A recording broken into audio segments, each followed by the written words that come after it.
أعوذ بالله من الشيطان الرجيم. بسم الله الرحمن الرحيم. شهر رمضان الذي أنزل فيه القرآن هدى للناس وبينات من الهدى والفرقان.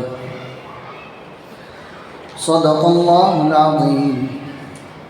وقال النبي صلى الله عليه وسلم: الصوم لي وأنا أجزي به، أو كما قال عليه الصلاة والسلام.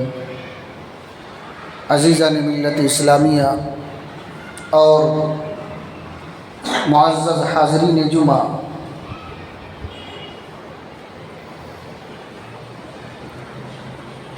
آج کی اس خطبہ جمعہ کے اندر ہم اور آپ اپنے رمضان کو کس طریقے سے گزاریں، یہ رمضان ہمارا کیسا رمضان ہو، اس تعلق سے چند باتیں آپ حضرات تک پیش کرنے کی کوشش کر رہا ہوں.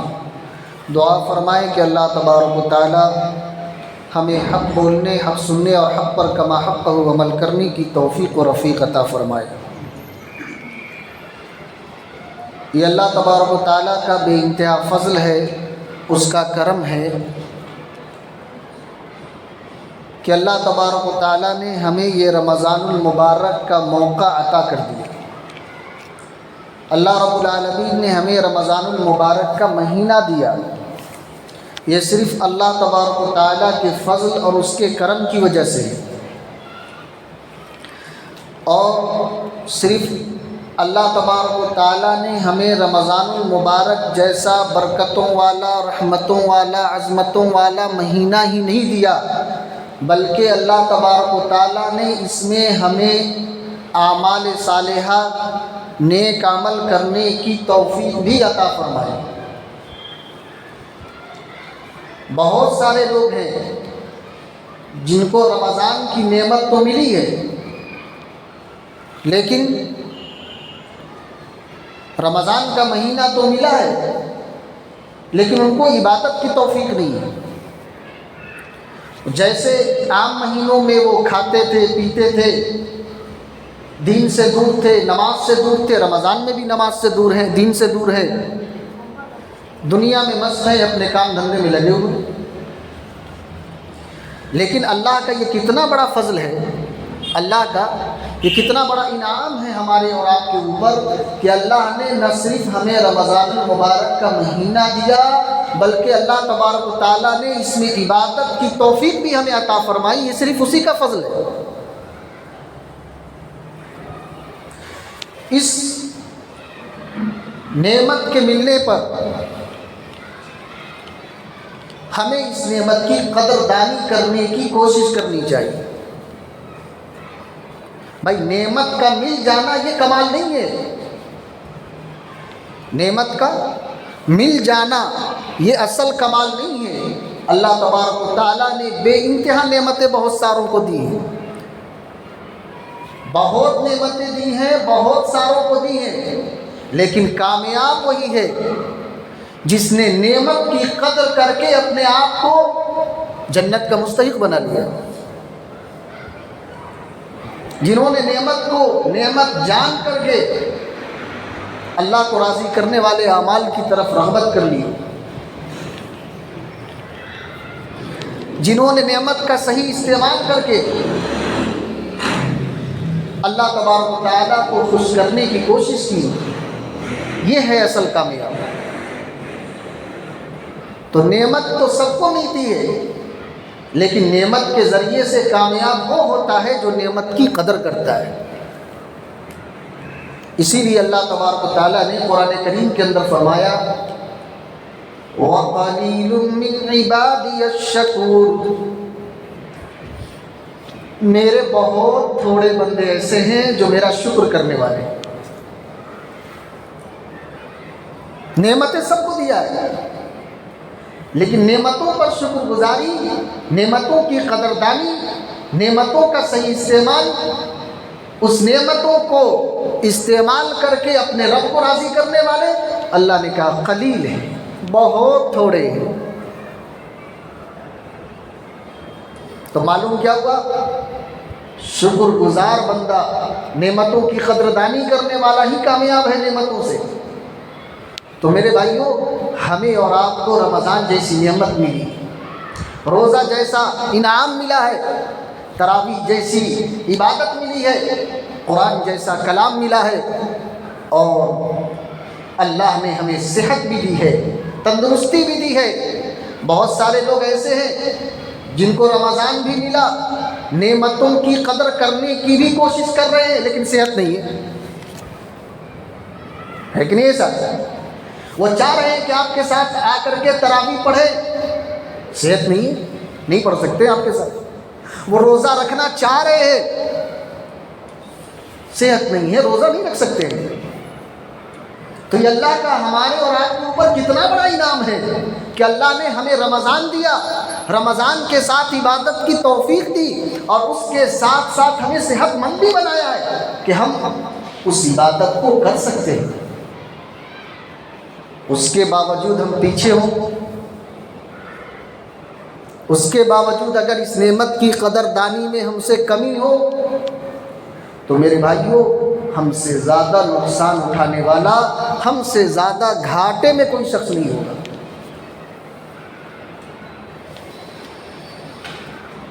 تو اللہ تبارک و تعالیٰ نے ہمیں یہ رمضان جیسی نعمت دی ہے، اس نعمت کی قدر کرنے والے بن جائیں، اس کا ایک ایک منٹ قیمتی سمجھے، قیمتی جانے، قیمتی بنائے، اور ہر منٹ اللہ تبارک و تعالیٰ کو راضی کرنے والے اعمال میں اپنے آپ کو لگانے والے بنے، تاکہ یہ رمضان ہمیں صحیح طریقے سے اس کی نعمتوں کا حق ادا کرنے والے اور اللہ کے شکر گزار بندوں میں سے بن جائیں۔ جی،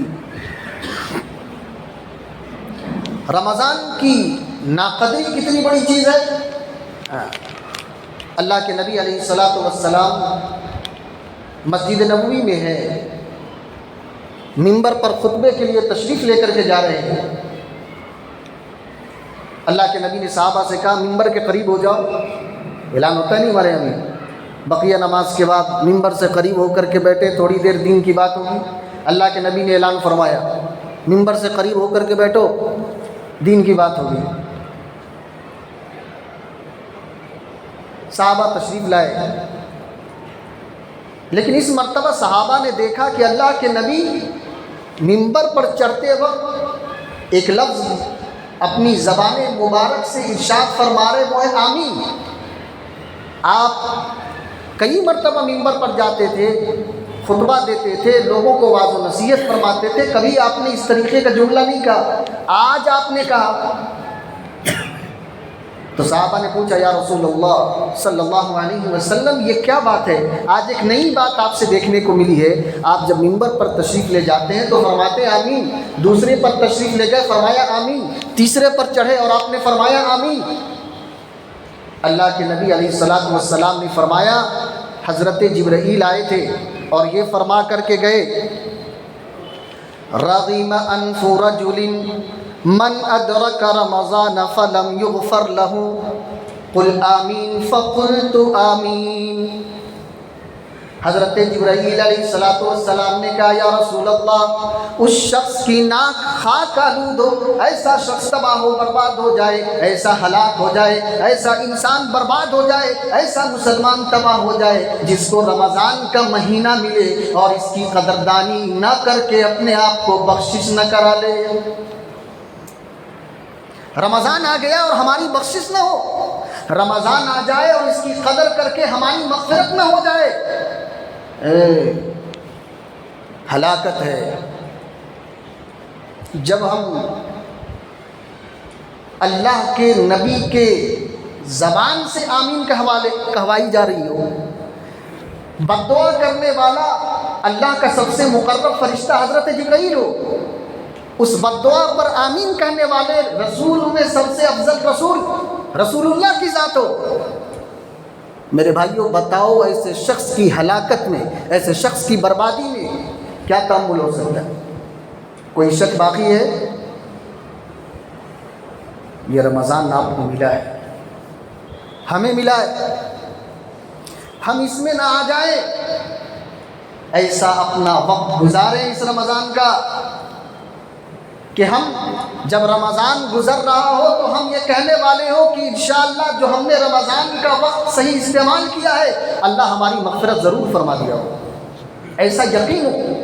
دیکھو بھائی، جس عمل کا خود اپنے دل کے اندر یقین نہ ہو نا، خود اپنے دل کے اندر یقین نہ ہو کہ یہ پتہ نہیں صحیح ہوا نہیں ہوا، تو سمجھ لو ہو گیا، بات سمجھ رہے؟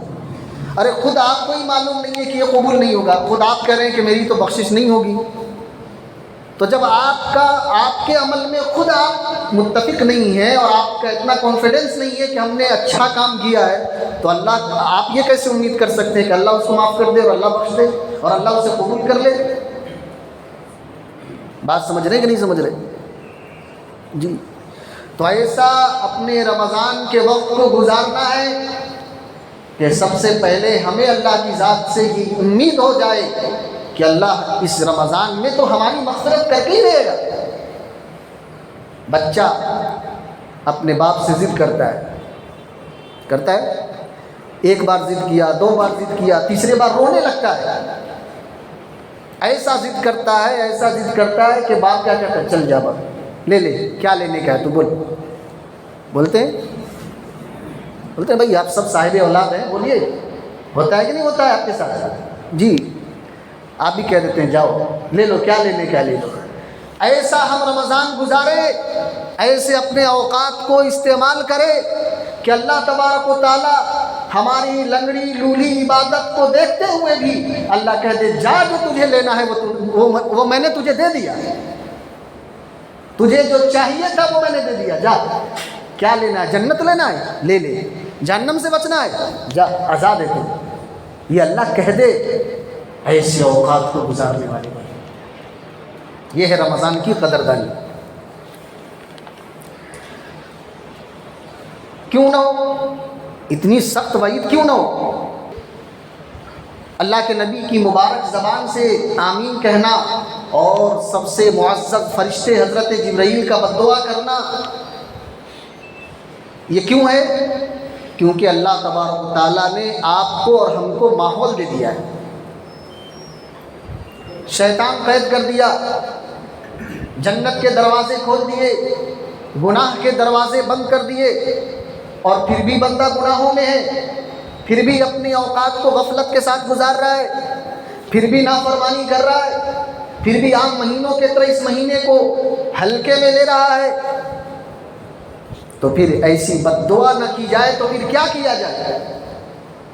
اور وہی حضرت جبرائیل نے کیا اور وہی اللہ کے رسول صلی اللہ علیہ وسلم نے کیا۔ اس مہینے میں مسلمان بد دعا لے کر کے افضل فرشتے جبرائیل کی، افضل رسول اللہ کی، اور کہے کہ میں 11 مہینے برکتوں سے ہمارا گھر بالا مال ہو جائے، یہ کیسے ممکن؟ کیسے ممکن ہے؟ گویا کہ یہ مہینہ 11 مہینوں کی سند ہے، 11 مہینوں کے برکتوں کے اترنے کا ذریعہ ہے، 11 مہینوں کے خیر کے حاصل کرنے کا ذریعہ ہے۔ اس کے باوجود میرے بھائیوں اگر ہماری غفلت رہے گی تو یاد رکھ لیجئے سال کے 11 مہینے اور ہم جو ہے پریشان ہی رہیں گے، کیونکہ نبی کی بد دعا ہے، حضرت جبرائیل کی بد دعا ہے۔ یہ کیوں ہے؟ کیونکہ اللہ تبارک و تعالیٰ نے اعلان کر دیا، یا باغی الخیر اقبل و یا باغی الشر اقصر، اے بھلائی کے طلبگار، اے نیک کاموں کے کرنے والے، اے نیکی کے طرف رغبت رکھنے والے، آگے بڑھو، یہ تمہارا مہینہ ہے۔ وَيَا بَاغِيَ الشَّرِّ أَقْصِرْ، اے برائی کے چاہنے والے، اے گناہ کے طلبگار، اے گناہوں میں اپنے وقت کو گزارنے والے، تو ہٹ جا، تیرا یہ مہینہ نہیں ہے، تو چلا جا۔ یہ اللہ کی طرف سے اعلان ہے، عام اعلان ہے۔ اس کے باوجود اگر ہماری غفلت ہوگی تو نبی کی بد دعا ہے، حضرت جبرائیل کی بد دعا ہے، یاد رکھ لیجئے گا میرے بھائی۔ تو یہ جب ہم نے جان لیا کہ رمضان جیسی برکت رحمتوں والا ہم کو مہینہ ملا، اور صرف مہینہ نہیں ملا، اللہ نے ہمیں عبادت کے لیے صحت بھی دی، عبادت کی توفیق بھی دی۔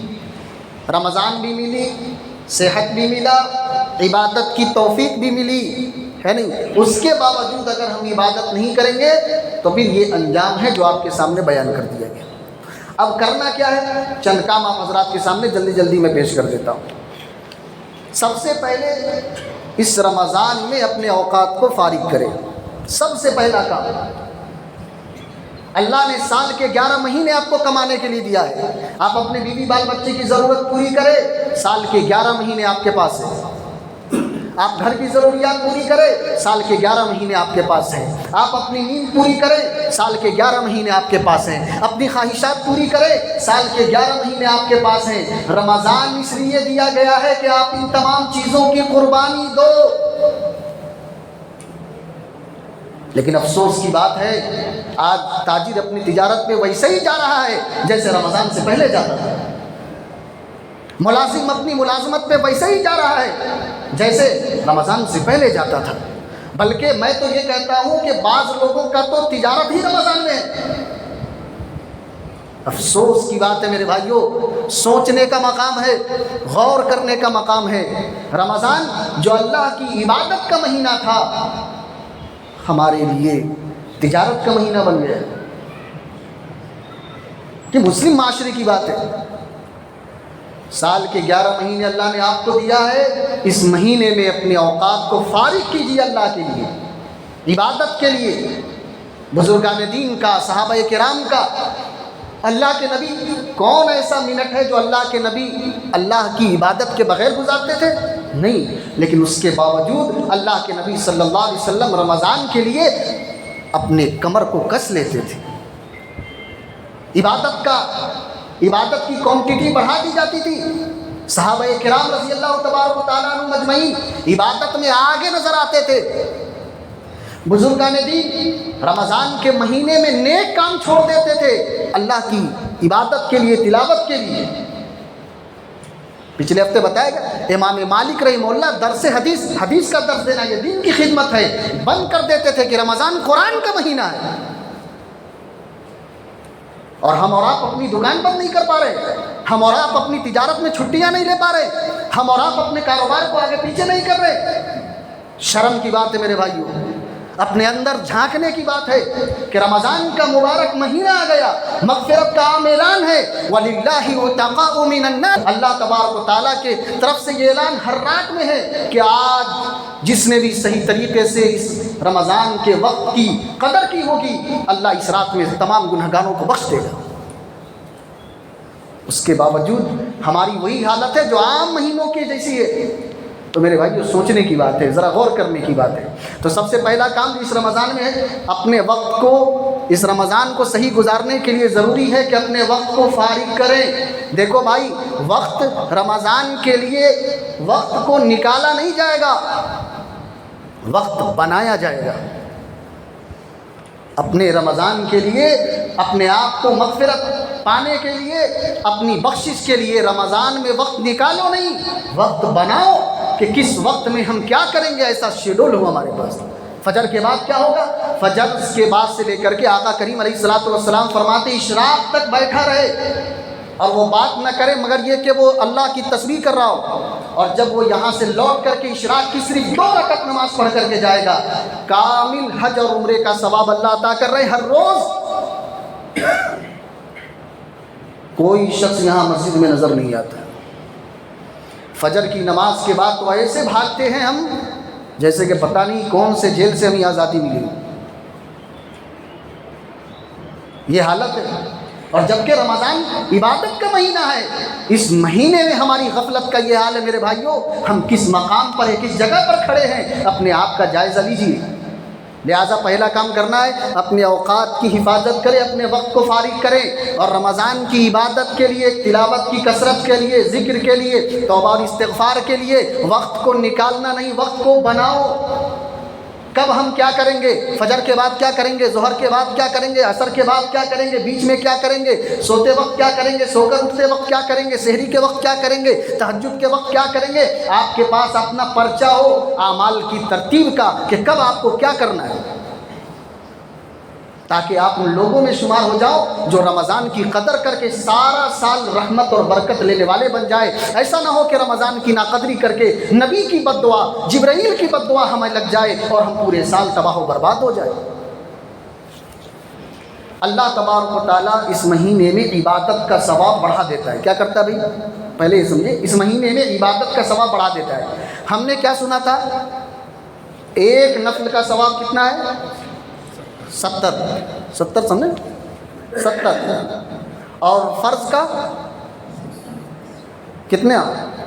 ایک فرض ادا کیا تو غیر رمضان میں 70، سب میں 70. لیکن اللہ کے نبی کی یہ حدیث دیکھیے، امام مسلم نے اس حدیث کو اپنی کتاب کے اندر بیان کیا ہے. امام مسلم فرماتے ہیں کل عمل ابن آدم یضاعف، بنی آدم کا ہر نیک عمل اللہ تبارک و تعالیٰ اس کے ثواب کو بڑھاتا جاتا ہے. الحسنۃ بعشر امثالہا، ایک نیکی پر 10 ملتا ہے. اور کیا بس یہیں پر باقی رہ جاتا ہے؟ ہم 70 کے پھیر میں 70 نہیں، آگے دیکھیے اللہ کے نبی کیا فرماتے ہیں، یہاں تک کہ الی 700 ضعف، اللہ تبارک و تعالیٰ 700 گنا تک بڑھا دیتا ہے. ایک عمل اور ثواب 700 گنا. 1 روپیہ خرچ کرو، 700 روپیہ خرچ کرنے کا ثواب. ایک پارہ قرآن کی تلاوت پڑھو، 700 پارے قرآن کریم کی تلاوت کا ثواب. جی یہ تو عام عبادت کا حال ہے. کہا روزہ کا روزہ تو وہ ہے کہ اس کی عبادت کو اور اس کے اجر کو تولا ہی نہیں جا سکتا ہے. اور اللہ کے نبی نے آگے فرمایا، اللہ تبارک و تعالیٰ فرماتا ہے الصوم لی وانا اجزی بہ، روزہ تو میرے لیے اور میں خود اس کا بدلہ ہوں. نماز کا بتایا گیا کہ اس کی اتنی مقدار ملے گی 700، حج کا اتنا ملے گا، تلاوت قرآن کا اتنا ملے گا. لیکن یہ اللہ روزے کا کتنا ملے گا؟ اللہ نے کہا بے حساب ملے گا، کوئی حساب نہیں، انکاؤنٹڈ. تو ہمیں اور آپ کو 70 چاہیے یا 700 چاہیے؟ بلکہ 700 بے حساب چاہیے نا جی. کتنا چاہیے؟ بے حساب چاہیے. تو بے حساب کرو گے تب ملے گا نا جی، بغیر کرے کوئی عمل ملے گا؟ کرنا پڑے گا. تو ہم اور آپ اگر یہ چاہتے ہیں کہ ایک عمل کے بدلے اللہ 700 دے تو کرنے کی کوشش کرو، اپنے اوقات کو فارغ کرو رمضان کے لیے، عبادت کے لیے، اللہ کو راضی کرنے کے لیے. تو دوسرا کام میں یہ بتا رہا تھا نفل نمازوں کا، نفل صدقات کا، جتنی بھی نفلی عبادات ہے اس کا اہتمام کرو کہ اس میں ایک نیکی کا اجر 700 گنا ہے. اور بلکہ اللہ تعالیٰ اگر ہمارے اخلاص، ہماری نیت صحیح ہو تو بے حساب دینے والا ہے. جی تہجد کا اہتمام ہو، اشراق کا اہتمام ہو، چاشت کا اہتمام ہو، اور اگر کچھ نہیں سب کے بدلے میں قرآن کی کثرت سے تلاوت کرو، اللہ تبارک و تعالیٰ تمام عبادات کا ثواب قرآن کی تلاوت میں رکھ دیا ہے. اللہ کے نبی فرماتے ہیں جس کو قرآن کی وجہ سے دعا مانگنے کی بھی فرصت نہیں ملتی نا، اللہ تعالیٰ جو مانگنے والے سے بہتر اس کو دیتا ہے. اور ہمارا فجر کے بعد ایک بندہ بھی بیٹھا نہیں ہوتا ہے قرآن کی تلاوت کے لیے. یہ ہماری مسجد کا حال ہے. اتنا افسوس کا مقام ہے میرے بھائی، فجر کی 10 منٹ کے بعد پوری مسجد خالی ہے. اور تعجب یہ ہے کہ ہم اور آپ اپنے آپ کو پتہ نہیں کتنے بڑے عبادت گزار سمجھ رہے ہیں کہ ہم سے بڑا عبادت گزار رانے بن نور میں کوئی نہیں. یہ حالت ہے ہماری. تیسرا کام، زیادہ وقت مسجد میں گزارو. اگر رمضان صحیح گزارنا ہے تو اپنا زیادہ تر وقت مسجد میں گزارو کہ مسجد اللہ کا گھر ہے. اللہ کو سب سے زیادہ اگر کوئی جگہ پسند ہے تو مسجد پسند ہے. اللہ کے نبی علیہ الصلوۃ والسلام نے فرمایا احب البلاد الی اللہ مساجدھا، اللہ کے نزدیک سب سے زیادہ محبوب جگہ اللہ کی مسجدیں۔ مسجد میں آ جاؤ گے بد نظری سے محفوظ ہو جاؤ گے، مسجد میں آ جاؤ گے بد نگاہی سے محفوظ ہو جاؤ گے، مسجد میں آ جاؤ گے بہت سے گناہ سے محفوظ ہو جاؤ گے۔ مسجد تمہاری گناہوں سے بچنے کا سب سے بہترین ذریعہ ہے۔ مسجد میں آ کر کے سوئے بھی رہو گے، اعتکاف کی نیت کر لو، اللہ تمہیں ثواب دیتا چلا جائے۔ بلکہ تم اعتکاف کی نیت بھی اگر نہیں کرا، صرف آ کر کے مسجد میں ہے انسان اور کسی کی غیبت نہیں کر رہا ہے، مسجد میں فضول کی باتیں نہیں کر رہا ہے، تو صرف چپ چاپ بیٹھا رہنا بھی اس کے لیے ثواب ہے۔ جی، یہ مسجد کی خاصیت ہے کہ یہاں بیٹھنے والا بھی اللہ کے رحمت سے محروم نہیں رہتا ہے۔ اور ہمارا اور آپ کا مسجد میں دل ہی نہیں لگ رہا ہے۔ اللہ کے نبی علیہ الصلوۃ والسلام نے فرمایا کہ 7 لوگ ایسے ہیں کل قیامت کے دن کوئی سایہ نہیں ہوگا، آفتاب سورج بالکل سر کے پاس ہوگا، ایک نیزے کے برابر ہوگا۔ ایسے ماحول میں سب انسان پسینے میں غرق ہوں گے، لیکن کچھ لوگ ایسے ہوں گے جو عرش کے سائے کے نیچے عیش موج کر رہے ہوں گے، اللہ کے عرش کے سائے کے نیچے تفریح کر رہے ہوں گے۔ ہمارے زمانے میں کہے، ہماری زبان میں تو عیاشی کر رہے ہوں گے۔ وہ کون ہے؟ اس میں سے ایک شخص وہ ہے وَرَجُلٌ قَلْبُهُ مُعَلَّقٌ بِالْمَسَاجِدِ، ایسا شخص جس کا دل مسجد سے اٹکا ہوا ہو، صرف دل مسجد سے اٹکا ہوا ہو، ایسے شخص کو اللہ عرش کے سائے کے نیچے جگہ دے گا۔ تو آپ اس کے ثواب کا اندازہ لگائے جو خود مسجد میں ہو۔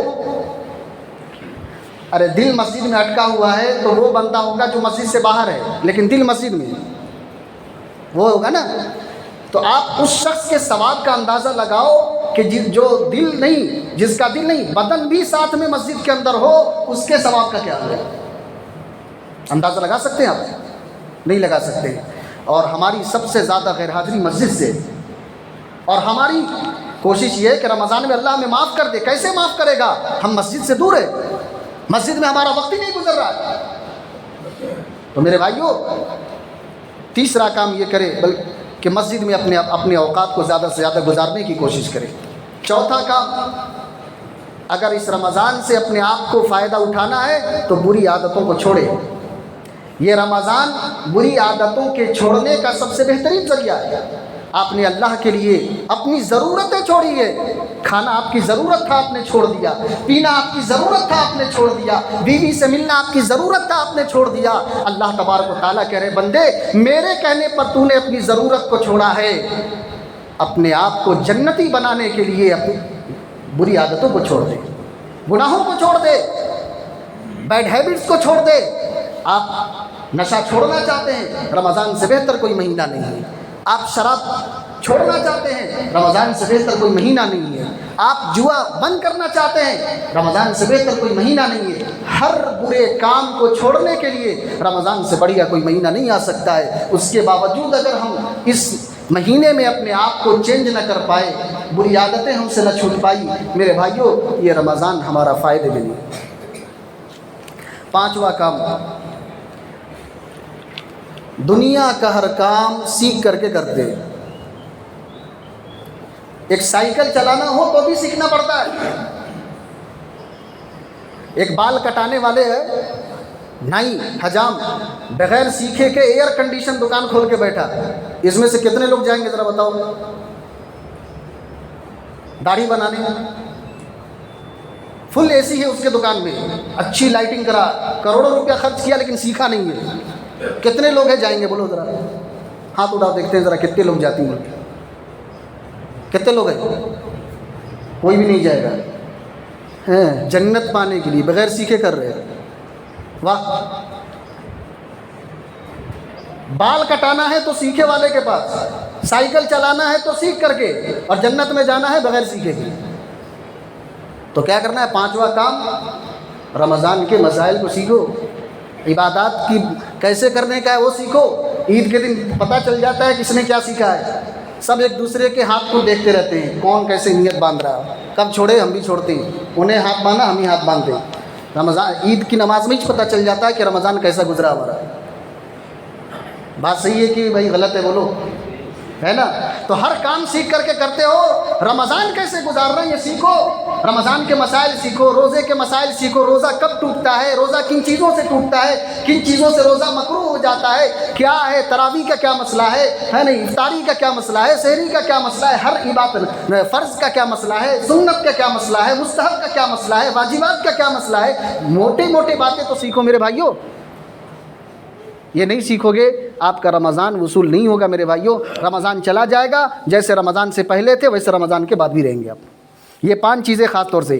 اب جلدی تھوڑی سی ایک بات یہ سن لیں، ہم سب ارادہ کریں کہ انشاءاللہ تبارک و تعالیٰ ایسے لوگوں میں سے ہوں گے جو ان 5 چیزوں کو کرنے والے ہیں انشاءاللہ۔ سب بولو بھائی ذرا زور سے، انشاءاللہ ہم رمضان کی ایک ایک منٹ کو قیمتی بنائیں گے، ایک ایک منٹ کو قیمتی بنائیں گے انشاءاللہ۔ بولیے بھائی انشاءاللہ۔ ایسے لوگوں میں سے نہیں ہونا جو بیان کرنے جا رہے ہیں۔ پہلا، رمضان میں کچھ قسم کے لوگ ہیں۔ پہلے قسم کے ایک لوگ وہ ہیں جو رمضان کو عبادت سے زیادہ کھانے پینے سے جانتے ہیں۔ کس سے جانتے؟ عبادت سے زیادہ کھانے پینے سے زیادہ جانتے ہیں۔ وہ ان کا سارا وقت کھانے پینے کے سامان کو خریدنے میں گزر جاتا ہے، کھانے میں، سامان کے خریدنے میں اپنا قیمتی رمضان کا وقت گزار دیتے ہیں۔ لہٰذا ایسے لوگوں میں سے اپنے آپ کو نہ ہونے دو، اس کی پوری کوشش کرو، پہلا انشاءاللہ۔ دوسرا، بہت سارے ہمارے لوگ افطاری کے چکر میں یا تو نماز چھوڑ دیتے ہیں مغرب کی، یا رکعت ان کی چھوٹ جاتی ہے۔ جہاں نفل کا ثواب اتنا ہے وہاں فرض کی رکعت ہم سے چھوٹ رہی، وہ بھی کھانے کی وجہ سے،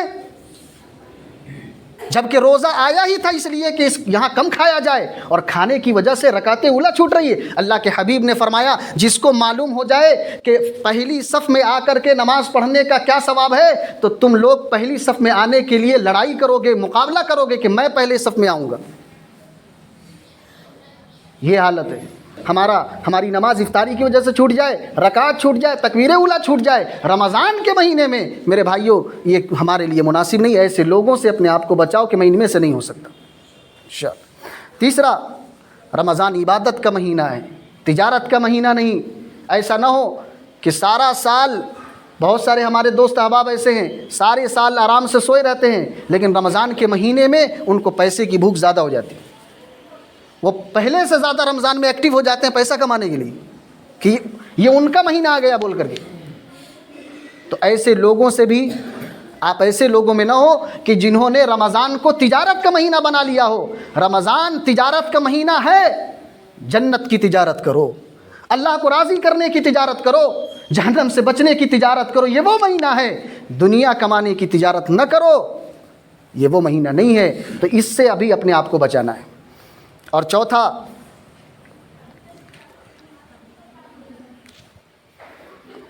رمضان میں بہت سارے لوگ جو ہے دنیا کمانے کے لیے بھیس بدل کر کے آئیں گے۔ وہ فقیر ہوں گے حالانکہ فقیر نہیں ہے، وہ بیمار بن کر کے آئیں گے حالانکہ بیمار نہیں ہے، وہ بیٹی کی شادی کا بہانہ اور لیٹر پیڈ لے کر کے آئیں گے حالانکہ ان کے گھر میں کسی بیٹی کی شادی نہیں ہے۔ یا آپ کے زکوٰۃ کو خراب کرنا چاہتے ہیں، یا آپ کے صدقات کو لوٹنا چاہتے ہیں۔ ایسے لوگوں سے ساودھان رہے، ایسے لوگوں سے اپنے مال کی حفاظت کرنا ہے۔ اللہ کے نبی علیہ الصلاۃ والسلام نے فرمایا تمہارے صدقے کا سب سے زیادہ حقدار تمہارا قریبی رشتہ دار ہے، تمہارا پڑوسی ہے، تمہارا محلے والا ہے، تمہارا علاقے والا ہے، یہ تمہارے صدقے کا سب سے زیادہ مستحق ہے جس کو تم جانتے ہو۔ لہٰذا اپنے صدقات اور اپنے خیرات کو ایسے لوگوں، ایسے بھیس بنائے ہوئے لوگ جو حقیقت میں مالدار ہیں، بھیس فقیروں کا بنا کر کے گھوم رہے ہیں، یہ مال کو رمضان کو مال کمانے کا مہینہ سمجھ کر کے یا آپ کے مال کو لوٹنا چاہتے ہیں، ایسے لوگوں سے بھی اپنے مال کی حفاظت کریں۔ اور ایسے لوگوں میں سے آپ خود نہ بنیں جو مساجد کے آگے مدارس کے نام پر اور بیٹی کی شادی بیماری کے نام پر مال جمع کرنے کی کوشش کر رہے ہیں۔ تو اللہ سے یہ بھی دعا کریں ان 5 لوگوں 4 لوگوں میں ہمیں نہ بنائے۔ دعا کرتے ہیں انشاءاللہ۔ اگر آپ اپنے رمضان کو قیمتی بنانا چاہتے ہیں تو ایسے بنائیں جیسا کہ آپ کے سامنے بیان کیا گیا۔ انشاءاللہ کریں گے سب انشاءاللہ۔ اللہ ہم سب کو عمل کی توفیق عطا فرمائے۔ جو حضرات سنتیں نہیں پڑھیں سنتیں پڑھیں۔